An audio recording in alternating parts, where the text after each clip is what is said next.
실라와 디모데가 마게도냐로부터 내려오매 바울이 하나님의 말씀에 붙잡혀 유대인들에게 예수는 그리스도라 밝히 증언하니, 그들이 대적하여 비방하거늘 바울이 옷을 털면서 이르되 너희 피가 너희 머리로 돌아갈 것이요 나는 깨끗하니라. 이후에는 이방인에게로 가리라 하고 거기서 옮겨 하나님을 경외하는 디도 유스도라 하는 사람의 집에 들어가니 그 집은 회당 옆이라. 또 회당장 그리스보가 온 지방과 더불어 주를 믿으며 수많은 고린도 사람도 듣고 믿어 침례를 받더라. 밤에 주께서 환상 가운데 바울에게 말씀하시되 두려워하지 말며 침묵하지 말고 말하라. 내가 너와 함께 있음에 어떤 사람도 너를 대적하여 해롭게 할 자가 없을 것이니 이는 이 성 중에 내 백성이 많음이라 하시더라. 1년 6개월을 머물며 그들 가운데서 하나님의 말씀을 가르치니라. 아멘. 아멘. 오늘 사도행전 18장의 말씀은 복음 전도자로서의 위대한 사도 바울에 대한 이야기지만 고린도 교회의 초창기의 이야기가 여기에 담겨져 있습니다.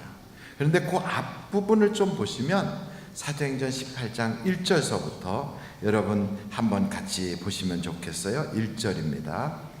어딘지 잘 모르시면 자막 보시면 나와 있어요. 그 후에 바울이 아덴을 떠나 어디에 이르러? 고린도에 이르러 아굴라라 하는 본도에서 난 유대인 한 사람을 만나니, 그 아굴라는 어떤 사람인가 하면 클라우디오가 모든 유대인을 명하여 어떻게 하라고? 로마에서 떠나라 한 고로 그가 그 아내 브루스길라와 함께 이탈리아로부터 새로 온지라 바울이 그들에게 가매. 3절 다 같이 읽어보실까요? 시작. 생업이 같으므로 함께 살며 일을 하니 그 생업은 천막을 만드는 것이더라. 그러니까 사도 바울 직업이 뭐예요? 천막 만드는 사람. 그 사도 바울은 천막을 만드는 사람인데, 그 로마에서부터 고린도 지역으로 이사온 이 사람도 업이 똑같아요. 천막을 만드는 사람이에요.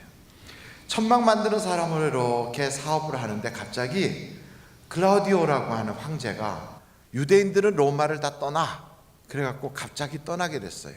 그럼 사업이 어려움 당한 걸까요? 아니면 사업이 확장된 걸까요?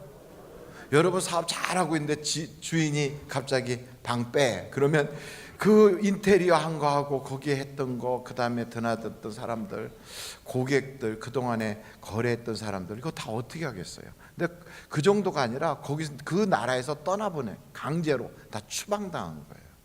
그 로마에서부터 고린도까지, 이탈리아에서부터 저 그리스 근처까지 추방을 당한 거예요. 얼마나 어려웠겠어요. 여러분, 이렇게 추방당해서 떠돌이 하는 사람을 두 자로 뭐라고 그래요? 난민이라고 그래요. 난민. 예? 피난민만 난민이 아니고 이렇게 떠돌아다니는 사람을 그렇게 돼서 난민이라고 그래요. 이 사람 난민이에요. 근데 이때가 어느 때인가 보면 한번 같이 찾아보세요. 사도행전 11장 28절서부터 30절 한번 찾아보세요. 사도행전 11장 28절로 30절. 사도행전 11장 28절로 30절. 이제 나오잖아요. 그 중에 같이 읽어보시겠습니다. 시작. 그 중에 아가보라 하는 한 사람이 일어나 성령으로 말하되 천하에 큰 흉년이 들리라 하더니 어느 때에?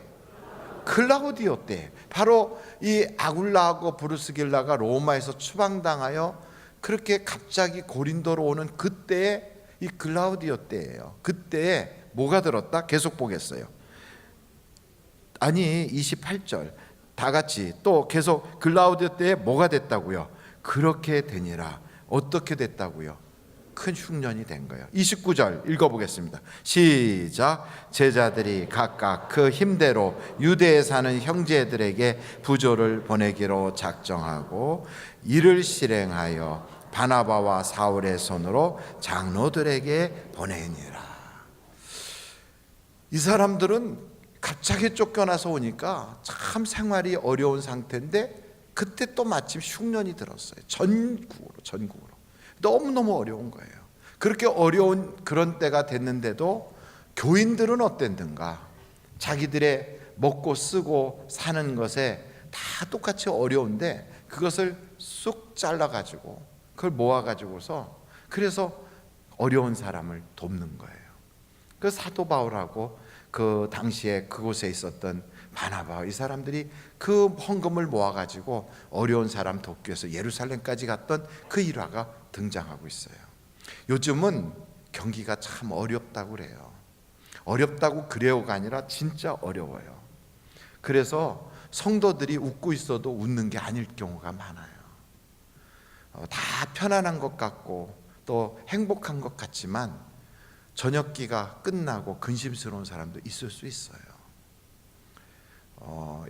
우리가 기억하는 그 잠실동 송파 모녀 사건이 바로 요 동네에서 있었잖아요.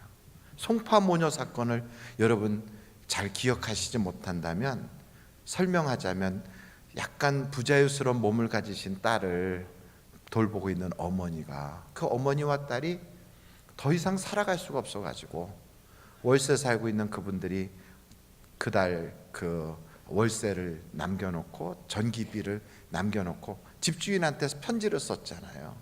죄송합니다, 이렇게 월세와 그리고 이번 달 월세 그리고 이번 달에 전기값을 미리 이렇게 다 놨습니다. 그러면서 세상을 떠났어요. 바로 그게 송파동, 여기 저 잠실 이쪽에. 그 사람들이 거기서 마지막 순간을 그렇게 준비하고 있을 때 혹시 우리가 알았다면 우리가 어떻게 했을까요? 전국에서 만나보자 이랬을까요? 아니에요. 아마 강제로 업고라도 교회로 달려와서 함께 먹자고, 그리고 우리가 너를 사랑한다고, 우리가 당신을 사랑한다고, 절대 이 세상 포기하지 말라고 그랬을 거예요. 지금 우리 주변에 우리가 다 같이 그냥 먹고 사니까 괜찮은 것 같지만 그렇지 않은 사람들도 있다고요. 교회가 그럼 어떻게 해야 되겠어요? 예수 믿으세요. 아유, 식사 꼭꼭 챙겨 드세요. 건강관리 잘하세요. 아이고, 주님이 복 주실 거예요.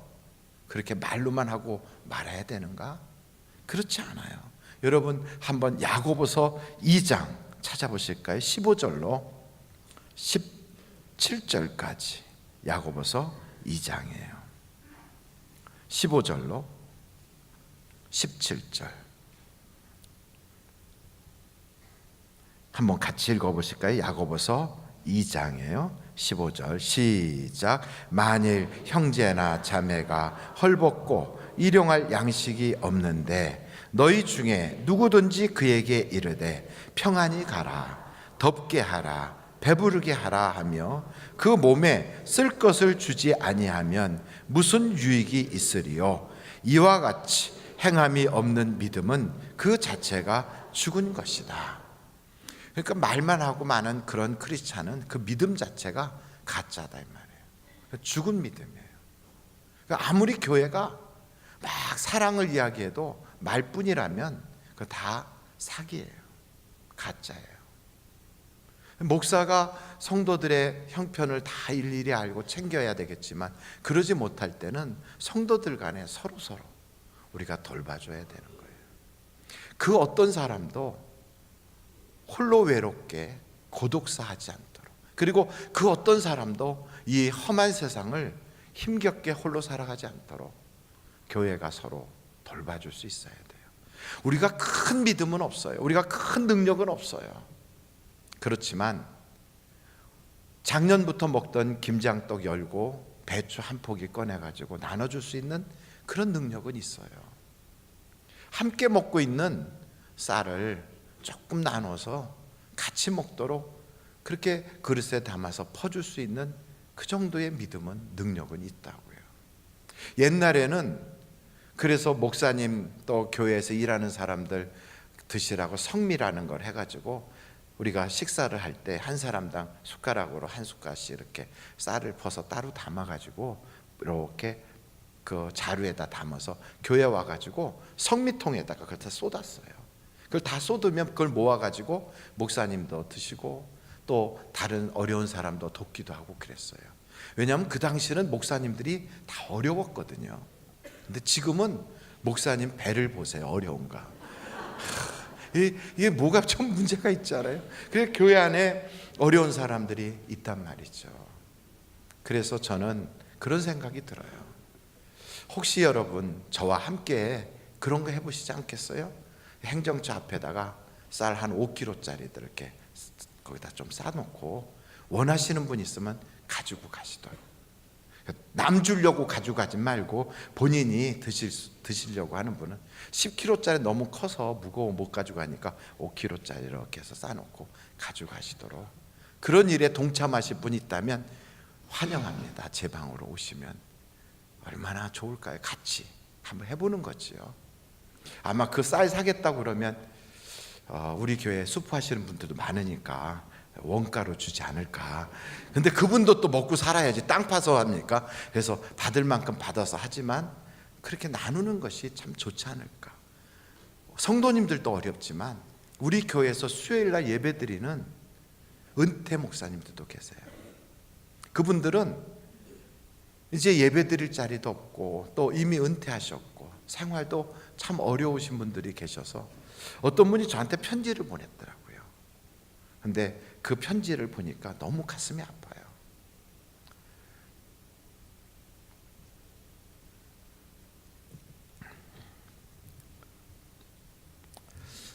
아드님이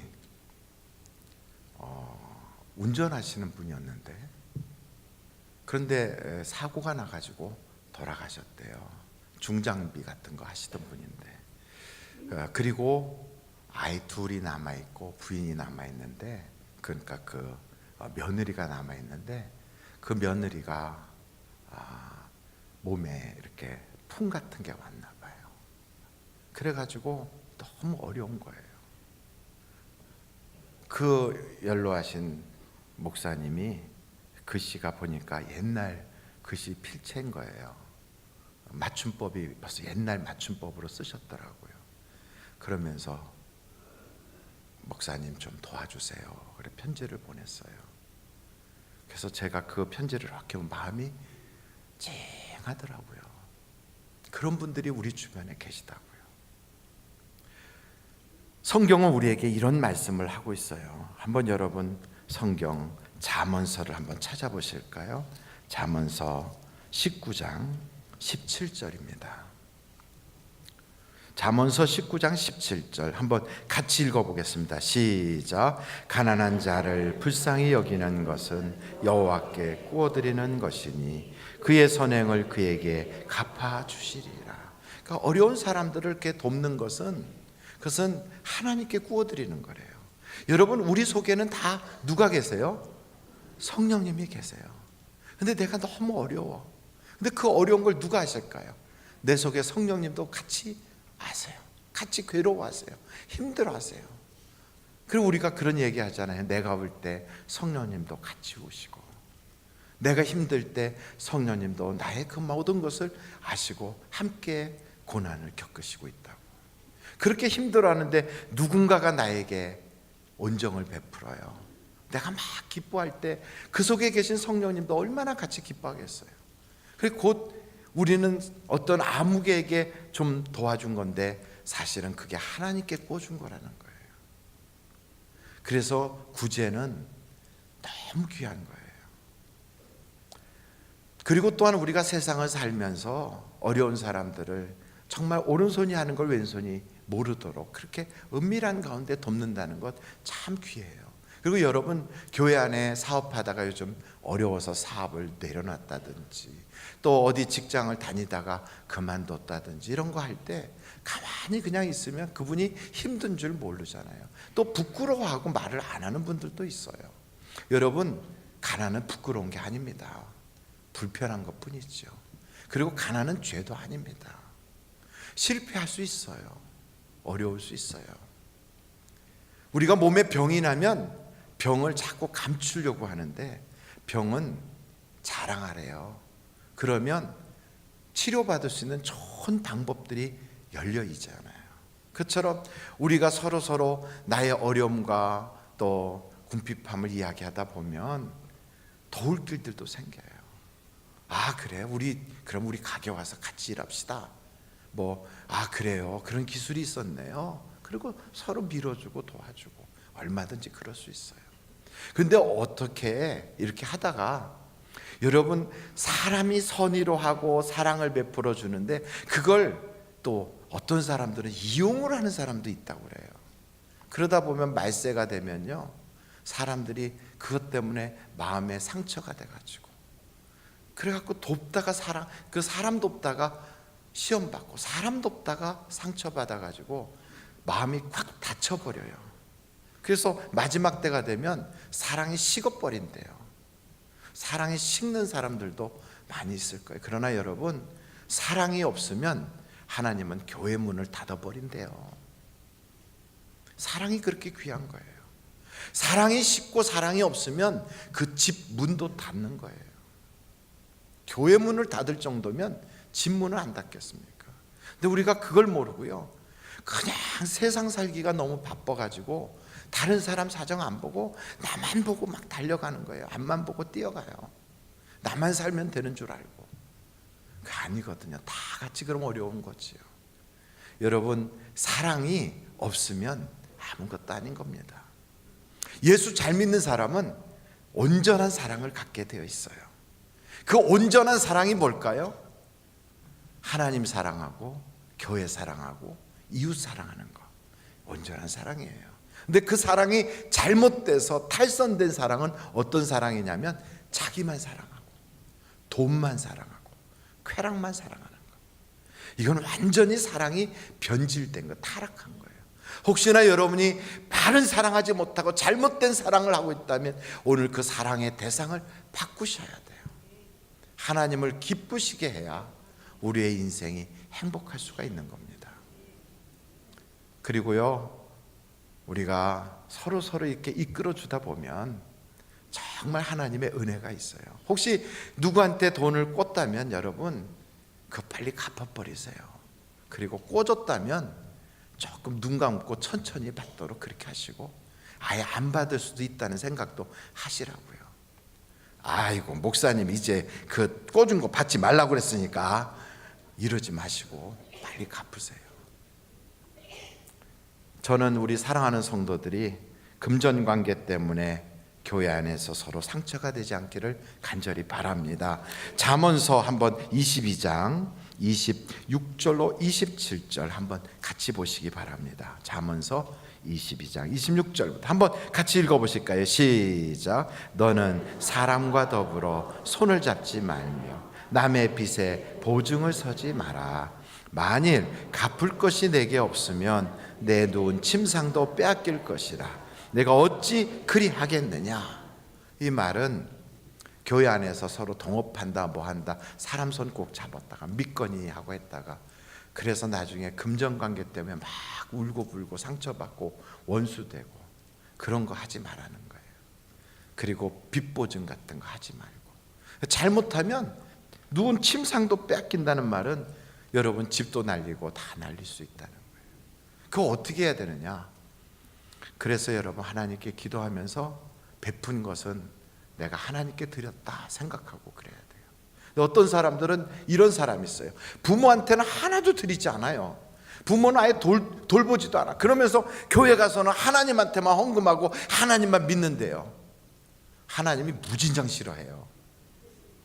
여러분, 차라리 그런 분은 헌금하지 마세요. 자기 부모에게도 안 하면서 교회 와서 하나님께만 헌금하는 것은 하나님이 안 받으세요. 성경에 아예 나와 있어요. 여러분, 마태복음에 뭐라고 하는지 이렇게 나와 있어요. 15장입니다. 4절서부터 6절까지 제가 읽어보겠습니다. 하나님이 이르셨으되 내 부모를 공경하라 하시고 또 아버지나 어머니를 비방하는 자는 반드시 죽임을 당하리라 하셨거늘 너희는 이르되 누구든지 아버지에게나 어머니에게 말하기를 내가 드려 유익하게 할 것이 누구에게 드렸다고요? 하나님께 드림이 되었다고 하기만 하면 그 부모를 공경할 것이 없다 하여 너희의 전통으로 하나님의 말씀을 폐하는도다. 그러니까 이렇게 할 바에는 차라리 하나님께 드리지 말고 부모에게 드리라는 거예요. 그러니까 여러분, 교회에서 헌금을 하나님께는 드리는데 자기 부모도 돌보지 않고 가족, 친척들, 굶어 죽고 있는 사람인데 눈 싹 감아버리고 외면하는 사람은 안 믿는 사람보다 악하다는 거예요. 나는 누구에게 빚을 졌어, 내가 갚아야 되는데 그건 안 갚고 애들하고 잘 가서 막 퍼먹으면서 교회 가서는 헌금 팍팍 하고 그래.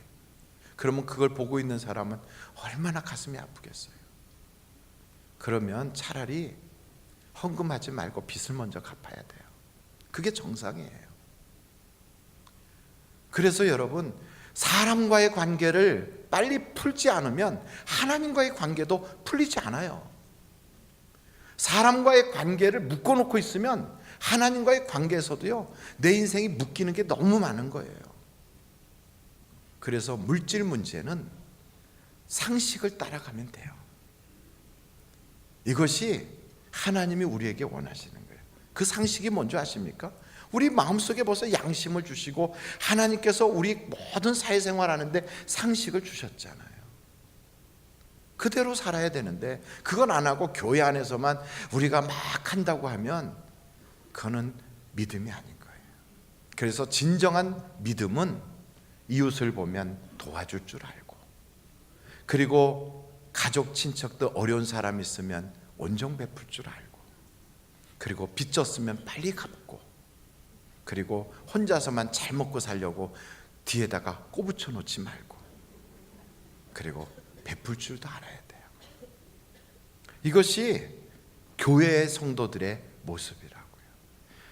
초대교회 성도들은 다 그렇게 살았어요. 그러니까 모든 성도들이 행복한 거예요. 여러분, 지금 우리나라가 너무 어려워요. 어렵고 어렵지만 죽지 마세요. 그리고 버티세요. 그리고 함께 버티면 돼요. 그러면 고비는 넘어가게 되어 있어요. 예수 믿는 사람에게도 어려움은 찾아오지만 우리 주님이 계시잖아요. 기도하고 사랑하고 그리고 서로 돕다 보면 하나님이 우리에게 하늘의 창을 내시듯이 축복의 문을 열어주셔서 하나님을 기쁘시게 하는 자에게 만족함을 주는 날이 속히 올 줄로 믿습니다. 오늘 이 사도행전 18장에 보니까 이 사도 바울이 그렇게 어려움을 겪으면서 왔던 아굴라와 브리스길라와 함께 한 업종이라 같이 일을 하는 거예요.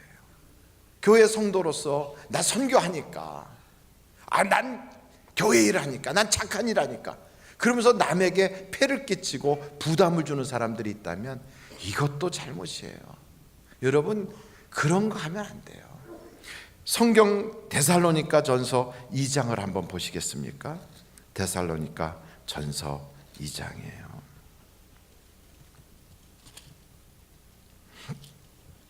2장 9절 한번 같이 찾아서 읽겠습니다. 시작. 형제들아, 우리의 수고와 애쓴 것을 너희가 기억하리니 너희 아무에게도 폐를 끼치지 아니하려고 밤낮으로 일하면서 너희에게 하나님의 복음을 전하였노라. 그래요. 사도 바울은 얼마나 열정적으로 복음을 전한 사람입니까? 그런데도 폐를 안 끼치려고 밤낮으로 일을 하면서 그랬다는 거예요. 어떤 사람은 그래갖고 남에게 짐이 돼가지고 자꾸만 와서 자꾸 그런 어려운 이야기 해가지고 마음이 참 힘들게 만들어요. 여러분, 교회 다니는 사람은 자기가 열심히 땀 흘려서 그래서 남을 도와줘야지 급하다고 남에게 자꾸 손 벌려서도 안 되는 거예요. 사랑은 하되 사랑에 폐를 끼치지 말자. 덕을 세우되 남의 덕을 이용하지 말자. 품위를 지키되 남이 지키는 그 품위를 내가 거저받으려고 하지 말자. 일하기 싫거든 먹지도 말라 하는 성경의 말씀을 우리가 기억해서 여러분, 사랑은 거저가 없다는 걸 꼭 기억할 수 있기를 간절히 바랍니다. 그러면서 오늘 성경에 이 브루스길라와 아굴라를 하나님이 사도 바울에게 보냈어요. 어려운 가운데 찾아왔어요. 그런데 여러분, 이 만남은 우연이 아닌 거예요. 이걸 통하여 하나님이 일하시는 역사가 있었던 거예요. 우리에게도 주변에 사람들이 다가오지 않아요? 어떤 사람은 낯선 사람이 다가오는 걸 굉장히 쩍쩍지근하게 쳐다봐요. 그래가지고 위아래로 저렇게 째려보고 사람을 아주 막 불쾌하거나 민망하도록 그렇게 하는 사람이 있어요. 근데 여러분, 그것은 성도의 모습이 아니거든요. 성도는 누구든지 항상 웃으면서 환영할 수 있어야 돼요. 옆에 분한테 한번 쳐다보세요. 어떻게 쳐다보나? 그분이 쳐다볼 때 불쾌했습니까? 기분이 좋았습니까? 좋아요. 그러면 성도가 맞아요. 근데 딱 쳐다봤는데 섬찟했다. 그러면 큰일 난 거예요. 딱 쳐다봤는데 징글 맞아라. 이래도 안 되는 거예요. 딱 쳐다봤는데 참 좋았다 해야 돼요. 여러분, 성도들은 표정도 그렇게 좋아야 돼요. 그런 것뿐 아니라 사람이 내게 가까이 다가올 때 하나님이 나에게 이분을 보내주셨구나, 이분은 천사구나, 이런 마음을 가지고 내가 천사처럼 그를 대접하면 그가 천사가 되는 거예요. 그걸 모르고 내가 다가오는 사람들을 어떻게든지 그냥 막 위아래로 째려보고 악마가 오나 이렇게 생각하면 그가 악마가 되는 거예요. 그런데 사도 바울은 그들을 받아들이고 함께 열심히 일을 했어요. 그랬더니 사도 바울을 통하여 복음이 그들에게 들어간 거예요. 나중에 어떤 일이 벌어졌는가? 한번 여러분 그 사도행전 18장 18절을 한번 보세요. 18장 18절 같이 한번 읽어보실까요? 시작. 바울은 더 여러 날 머물다가 형제들과 작별하고 배 타고 수리아로 떠나갈새 브루스길라와 아굴라도 함께 하더라. 바울이 일찍이 서원이 있었으므로 갱그리아에서 머리를 깎았더라. 여러분, 이 사도 바울이 사도 바울은 그렇게 천막 만드는 게 직업이지만 그게 자기의 생업이 본업이라고 생각 안 했거든요. 그는 전도하는 게 자기의 본업이다 이렇게 생각해요. 생업은 천막 만드는 거지만 자기의 본업은 전도예요. 그러니까 본업을 따라서 전도하러 또 떠나는 거예요. 근데 아굴라와 브루스길라는 이 생업이 천막 만드는 거예요. 본업도 천막 만드는 건데 그 사도 바울을 통하여 은혜를 받으니까 나도 복음 전하는 자가 돼야지 하고 그 어려운 가운데 보따리 딱 싸가지고 또 따라 나서요. 이분들이요, 처음에는 이렇게 어려움을 감수하면서 주의 일에 뛰어들고 어려움을 감수하면서 전도를 하고 어려움을 감수하면서 어떻게든지 사도 바울을 도우려고 하는데 얼마나 열심히 도왔는지 로마서 16장을 보면 3절 4절을 보겠습니다. 로마서 16장 3절 4절 다 같이 읽어보실까요? 시작. 너희는 그리스도 예수 안에서 나의 동역자들인 브루스가와 아굴라에게 문안하라. 그들은 내 목숨을 위하여 자기들의 목까지도 내놓았나니 나뿐 아니라 이방인의 모든 교회도 그들에게 감사하느니라. 사도 바울을 위하여 목숨이라도 내놓을 만큼 그렇게 동역하는 거예요. 우리가 세계 선교와 복음 전하는 일을 위해서 함께 합시다. 그러면 아멘. 그리고 이번에 미얀마 단기 선교 다녀오신 분들 그렇게 평균 나이가 60세래잖아요. 그런데도 그냥 달려가서 나는 다른 건 못해도 머리라도 깎아줘야지, 애기들 손톱이라도 관리해줘야지, 애들 그림 그리는데 풀이라도 붙여줘야지, 밥이라도 같이 옆에서 앉아서 파라도 썰어야지, 이러면서 갔던 그들이 그 자체가 선교란 말이죠. 그렇게 처음에 시작한 게 미약한 것 같았고, 그런데 이 브루스길라와 아굴라가 그런 마음으로 하나님의 복음 전하는데 참여한 거예요. 우리가 여기서 MD 사역을 하고 파라솔 사역을 하고 나가서 전도한다 그럴 때 무심코 지나가는 게 아니라 같이 막 마음을 합치다 보면 어느 순간인가 하나님의 역사와 기적은 일어나게 되는 거예요. 그래서 이렇게 어려웠던 그 아굴라와 브루스가 가정이 나중에 어떻게 변하는가? 여러분, 이분들의 그 변함이 성경 고린도 전서 한번 찾아보실까요? 16장이에요. 19절 같이 한번 읽어보겠어요. 시작. 아시아의 교회들이 너희에게 문안하고 아굴라와 브루스가와 그 집에 있는 교회가 주 안에서 너희에게 간절히 문안하고. 여러분, 여기 아굴라와 브루스길라의 그 집에 뭐가 있다고요? 황금소가 있어요? 교회가 있어요. 교회. 여러분 집안에 교회가 있다면 그 집은 작은 집일까요? 큰 집일까요? 이건 엄청난 복을 받았다는 거예요. 아유, 우리 집에 말이야 교회가 있어. 그래서 사람들이 우리 집에 막 엄청 몰려와 들락달락하고 우리 예배드리고 막 그래. 복 받은 거거든요. 이 브루스길라 아굴라 이 가정이 전에는 난민과 같았어요. 떠돌이였어요. 보따리 싸가지고 그냥 겨우 다니는 사람인데 그렇게 하나님께 사역에 열정적으로 참여하다 보니까 하나님이 이들의 생업에 복을 주셔서 처음에는 그렇게 유랑민처럼 살았던 이가 이제는 집을 샀어요. 그리고 집을 개방을 했어요. 그 집이 교회가 됐어요. 작은 집이 아닌 거예요. 하나님이 복을 주신 거예요. 어떤 분이 저 경기도 저쪽 그 어디 강서교 끝에 사시던 분인데 그분이 하나님께서 복을 주셔갖고 요 잠실동 근처에 잠실 쪽에 아파트로 이사를 오셨어요. 가서 제가 입주 예배 갔더니 집이 엄청 커. 이쪽 구석에서 저쪽 끝을 보니까 사람이 요만해 보여요. 과장하면 운동장 같이 커요. 그래서 아우 요즘 집이 이렇게 크면 관리비도 많이 들어가고 청소하기도 힘든데 어떻게 이렇게 집을 크게 샀냐고 그랬더니 아이 목사님, 제 소원이 있었는데요, 우리 교회 교구 식구들이 다 들어와서 예배 드릴 수 있는 그런 집을 제가 사는 게 꿈이었거든요. 여러분, 그 집은 비쌀까요, 쌀까요? 평당 얼마일까?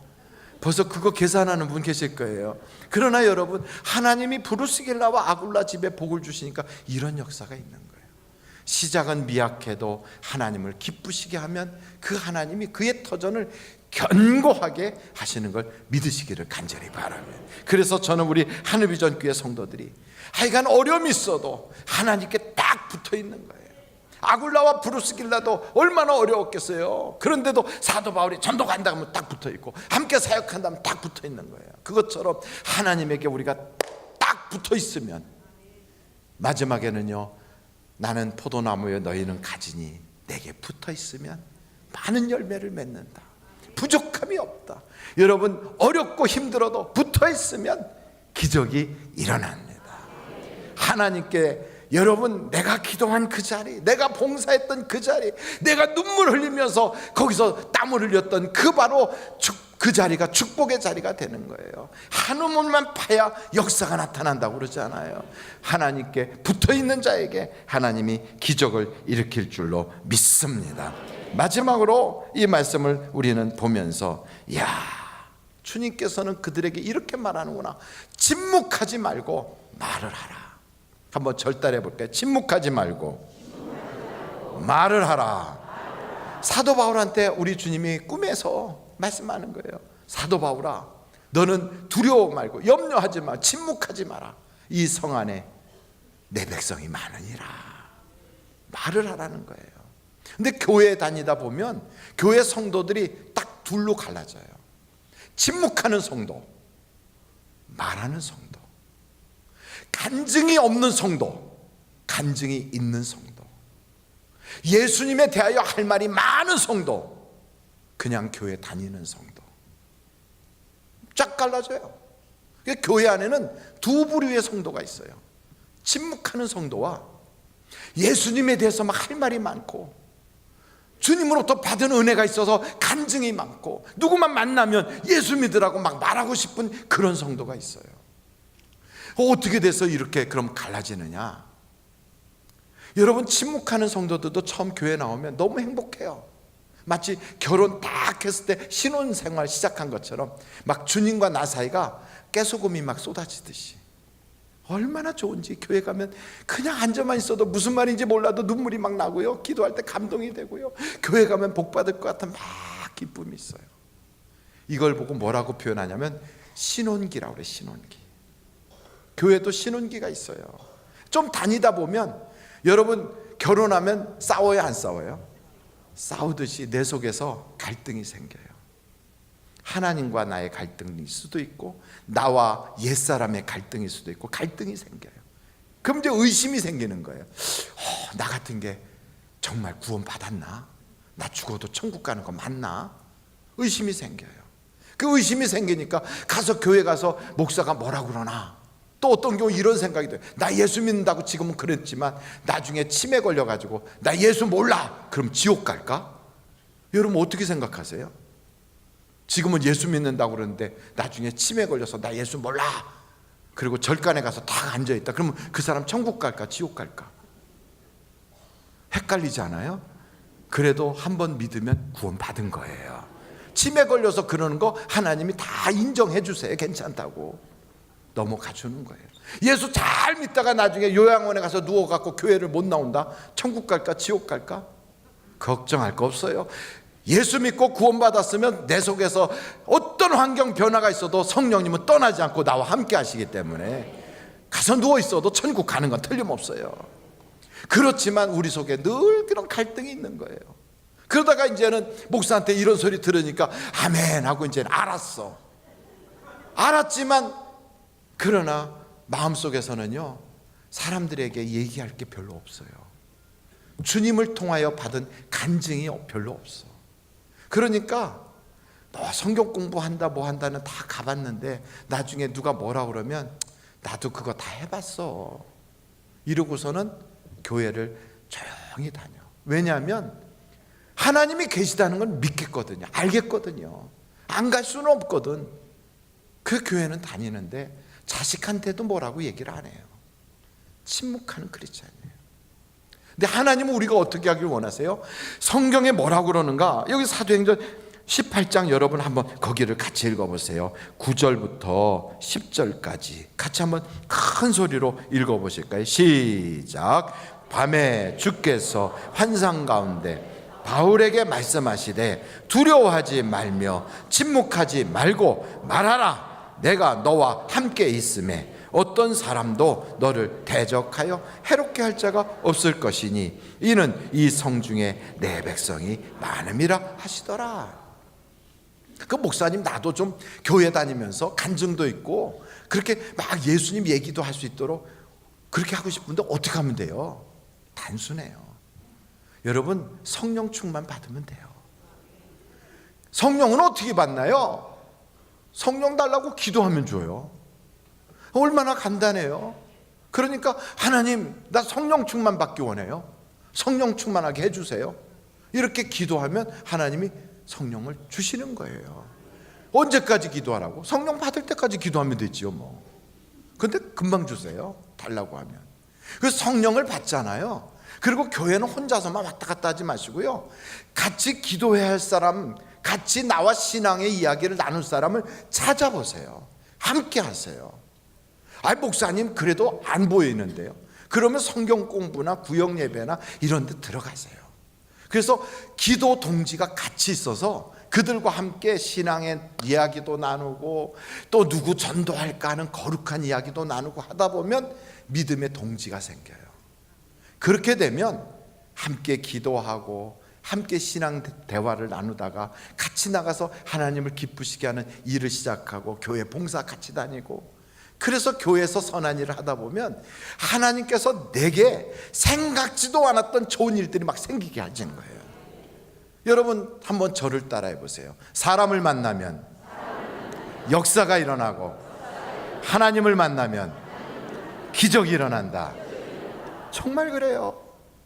사람도 좋은 사람 만나야 돼요. 말쟁이 만나면 시끄러운 역사가 일어나요. 그리고 정말 사기꾼 만나면 사기당하는 일이 생겨요. 그런데 정말 믿음 좋은 사람 딱 만나면 믿음이 성장하는 역사가 나타나요. 그런 분을 달라고, 하나님 보내달라고, 만날 수 있게 해달라고 기도하세요. 그리고 같이 신앙생활을 같이 하는 거예요. 교회는 혼자 다니는 게 아니라 함께 다녀야 돼요.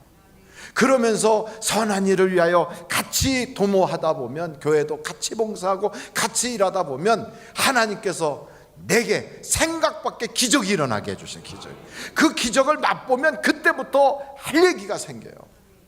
그때부터 정말 입이 저절로 열려요. 내가 전에 교회 다닐 때 몰랐거든. 그런데 하늘비전 교회 나가갖고 말이야, 거기서 기도하다가 하나님이 다 이런 일이 있었어. 이야, 정말 그 일을 당하고 나서 그걸 경험하고 나니까 하나님 진짜 살아계시더라고. 너도 그 하나님 믿어봐. 너 교회 괜히 다니는 거 아니야? 달라져요. 입이 열려요.